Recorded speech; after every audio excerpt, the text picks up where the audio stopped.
Praise the lord, హల్లెలూయా. దేవునికి స్తోత్రం. ఈరోజు దేవుడు మనతో మాట్లాడుచున్నాం. విలువగలిగిన మాట, జీవాధిపతి ఇచ్చే వాక్కు.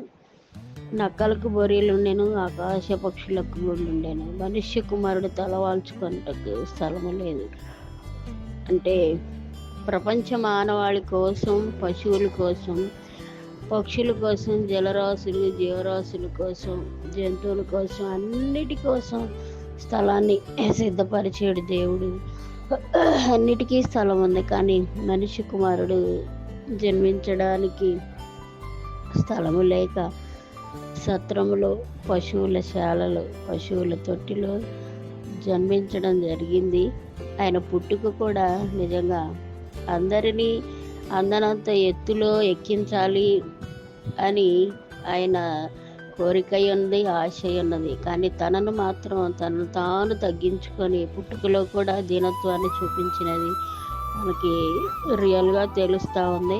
అంతేకాకుండా ఈ లోకంలో జీవిస్తున్న మన హృదయాలు దేవునికి స్థానం ఇచ్చి బ్రతికినంత కాలము కూడా ఈ లోక సంబంధమైన వాటి కోసం పరుగులెత్తకుండా, వ్యర్థమైన వాటి కోసం ప్రయాసపడకుండా దేవునిని మన హృదయంలో చేర్చుకున్నాము అనడానికి దేవుని పనే భారంగా, దేవునిలోనే జీవించడమే ఆశగా, కోరికగా, బాధ్యతగా పెట్టుకొని దేవుని కోసమే ప్రయాసపడేవారు, దేవునిని మాత్రమే వెదికేవారు కావాలని దేవుడు చూస్తూ ఉన్నాడు. అంతేకాకుండా ఎప్పుడైతే మన హృదయంలో శాశ్వతంగా దేవునికి మొట్టమొదటి స్థానం ఇస్తామో అప్పుడే మన జీవితంలో నిజమైన క్రిస్మస్, నిజముగా మనలో దేవుడు యేసుక్రీస్తు జన్మించాడు అనడానికి కారణమవుతుంది. కనుక ప్రియమైన దేవుని బిడ్డలారా, దేవుని వాక్యాన్ని దినదినము చదువుతూ ధ్యానం చేస్తూ